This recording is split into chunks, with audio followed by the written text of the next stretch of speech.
All right, think about this for a second. What if a huge military attack didn't just, fail? What if it actually caused the attacker to self destruct? It's a pretty wild idea, right? Well, that's the core of an analysis we're going to break down today. This whole scenario where using overwhelming force could completely catastrophically backfire. Yeah, the analysis we're looking at gets right to the point with this really stark question. It's suggesting that something that looks like a normal, conventional military campaign could actually set off this devastating chain reaction, an outcome that the attackers never, ever intended. Okay, so let's set the stage here. The whole scenario at the center of this analysis is a massive military strike on Iran. We're talking hypothetically, of course, launched by major powers, say the United States and Israel. And the goal? Well, the presumed goal would be to take out a perceived threat for good.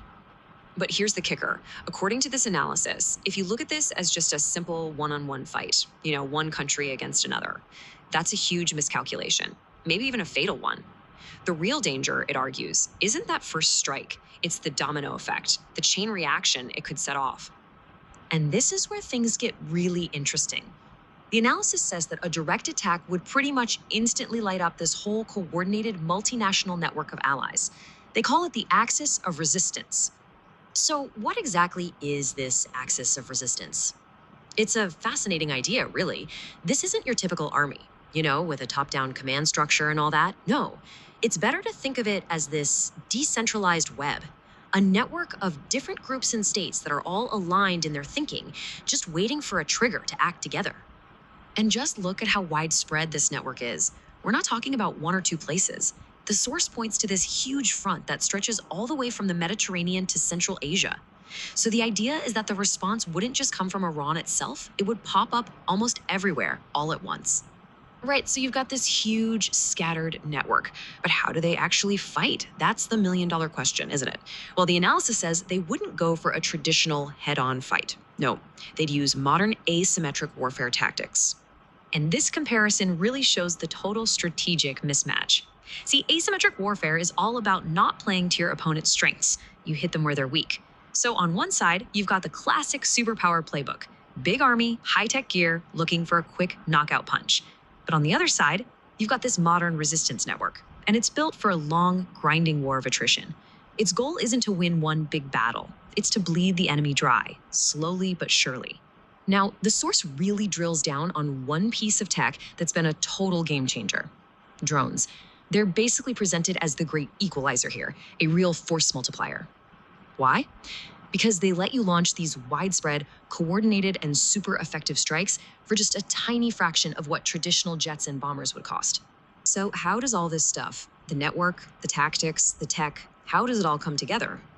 Well, the source argues it creates what's called a strategic overextension trap. And that's the tipping point. It's where that initial attack starts to seriously backfire, and the attacker gets tangled up in a web they spun themselves. Okay, let's walk through the chain reaction this analysis predicts. It's a pretty chilling sequence of events. First, the attack is launched, but that's not the endgame. It's just the start. That triggers the response on all those different fronts, which then stretches the attacker's resources super thin until they're stuck in a strategic quagmire with no easy way out. And that right there is the absolute core of the argument. The invading force doesn't lose because of some big, decisive battle. No, it loses because it just runs out of steam. It exhausts itself. It burns through resources, people, and the political will to keep fighting, all because it's trying to put out fires popping up everywhere at once across this huge area. So we've basically seen how what looks like a straightforward attack could, according to this analysis, spiral into a complete strategic nightmare.